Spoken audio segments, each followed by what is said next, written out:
नमस्ते दोस्तों, आप लोगों का स्वागत है मेरे चैनल स्कैरी स्टोरीज पर। मैं आप लोगों के लिए डरावनी कहानियाँ लेकर आई हूँ। अगर आप लोग को मेरी कहानी अच्छी लगे तो मेरे चैनल को सब्सक्राइब करें और बेल बटन को ऑल पर कर दें।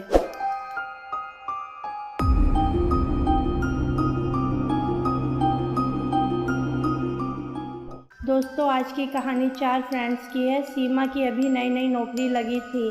ऑफिस में उसकी जया, मेघा और त्रिशा से दोस्ती होती है। ये चारों हम उम्र थी। त्रिशा इन लोगों से सीनियर थी। एक दिन इन चारों ने बाहर जाने का प्रोग्राम बनाया। ऑफिस से 4 दिन की छुट्टी मिली थी। 2 दिन सैटरडे संडे की छुट्टी थी और 2 दिन की छुट्टी इन लोगों ने ली थी। वो लोग एक फार्म हाउस में रुकती हैं। जया, मेघा, सीमा और त्रिशा एक रूम में अलग अलग बेड पर थी। मेघा किसी बात से जल्दी डर जाती थी, इसलिए वो सीमा से अपना बेड जोड़कर सोने को बोलती है। सीमा मेघा की बात मान जाती है। इस बात पर जया मेघा का हल्का सा मजाक बनाती है तो मेघा बोलती है, मैं तुझे तो बेड जोड़ने के लिए नहीं बोल रही। त्रिशा जया को ऐसा करने से मना करती है। अब सब सोने की तैयारी कर रहे थे, तभी जया को मजाक सूझता है। वो बोलती है, अरे वो देखो वहाँ कौन है। उसकी ये बात सुनकर सब चौंक जाते हैं और मेघा के मुंह से चीख निकल पड़ती है। ये देखकर जया बहुत हंसने लगती है। त्रिशा और सीमा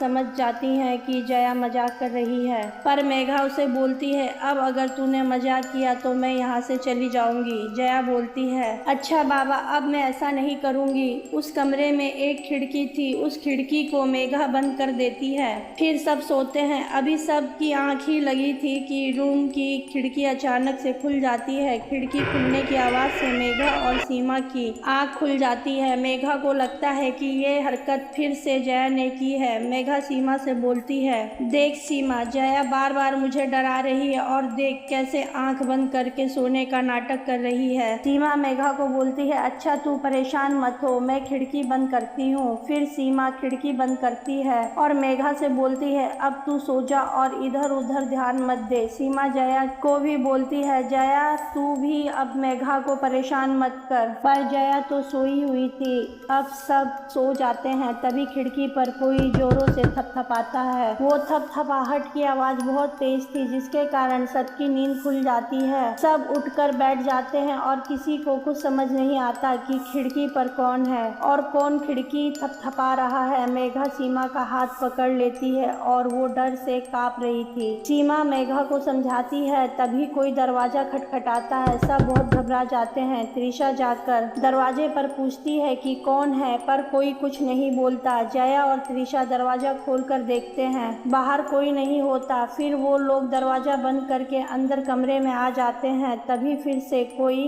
बहुत जोर से दरवाजा खटखटाता है। मेघा डर से चीखती है। सीमा मेघा को संभालती है। तभी अचानक से कमरे का दरवाजा खुल जाता है और बाहर से कुत्तों के बोलने की आवाज भी आती है। अब सब डर के एक साथ बेड पर बैठ जाते हैं और जया बोलती है, ये दरवाजा अपने आप कैसे खुल गया। त्रिशा बोलती है, लगता है तूने दरवाजा ठीक से बंद नहीं किया होगा। जया बोलती है कि नहीं, मैंने तो दरवाजा अच्छे से बंद किया था। तभी उन लोगों को दरवाजे के पास एक काली साड़ी में खड़ी एक औरत का साया दिखता है। वो साया देखकर अब सबके मुंह से चीख निकल जाती है। वो साया बहुत ही भयानक था, पर मेघा हंसने लगती है और बोलती है कि और डराओ मुझे, अब तुम लोगों को कैसा लग रहा है। जया, सीमा और त्रिशा को मेघा का ऐसा बर्ताव बहुत अजीब सा लगता है। फिर वो साया वहाँ से हट जाता है। वो सब एक जगह एक दूसरे का हाथ पकड़कर बैठी थी। सबके चेहरे पर डर था, पर इस बार मेघा के चेहरे पर कोई डर नहीं दिख रहा था। वो बेड पर से उठकर कमरे से बाहर जाती है। सीमा मेघा को रोकने की बहुत कोशिश करती है, पर वो बाहर निकलने लगती है। तभी जया मेघा का हाथ पकड़कर बोलती है, मेघा बाहर कहाँ जा रही है।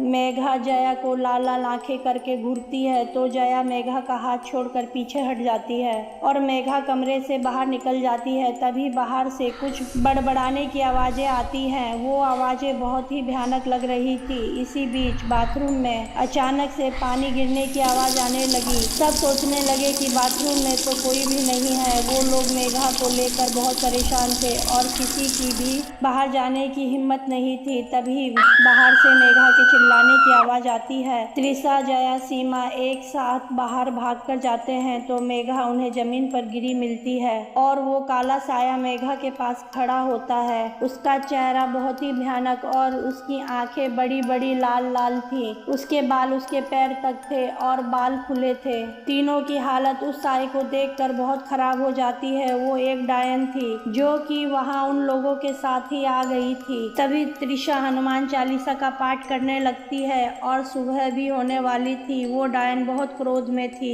उस डायन का हाथ लगा शिकार उसके हाथों से निकल रहा है। हनुमान चालीसा अब जया और सीमा भी पढ़ने लगी और तीनों हाथ पकड़कर वहाँ खड़ी थी। तभी सुबह हो जाती है और वहाँ पर कुछ लोग आ जाते हैं। डायन को वहाँ से भागना पड़ा। फिर वो लोग मेघा को कमरे में लोगों की मदद से लाती हैं। गेस्ट हाउस की देखरेख करने वाले काका एक बाबा को लाते हैं। बाबा मेघा को देखकर एक ताबीज उसे पहनाने को देते हैं और सबसे बोलते हैं कि तुम सब लोग यहाँ से आज ही चले जाओ, नहीं तो अब तुम चारों में से कोई नहीं बचेगा। सीमा बोलती है क्या हुआ बाबा? तो बाबा उन्हें बताते हैं कि जब तुम लोग यहाँ आए तो ये डायन भी तुम्हारे साथ गेस्ट हाउस के बाहर खड़ी होकर अपना शिकार ढूंढ रही थी और तुम लोगों को देखकर ये तुम लोगों के साथ गेस्ट हाउस के अंदर आ गई। फिर जया ने मेघा को डराया तो वो मेघा पर हावी हो गई क्योंकि मेघा का शरीर कमजोर हो गया था। वो मेघा को अपना शिकार बनाने वाली थी। तभी तुम लोगों ने मेघा को बचाने के लिए हनुमान चालीसा का पाठ शुरू किया।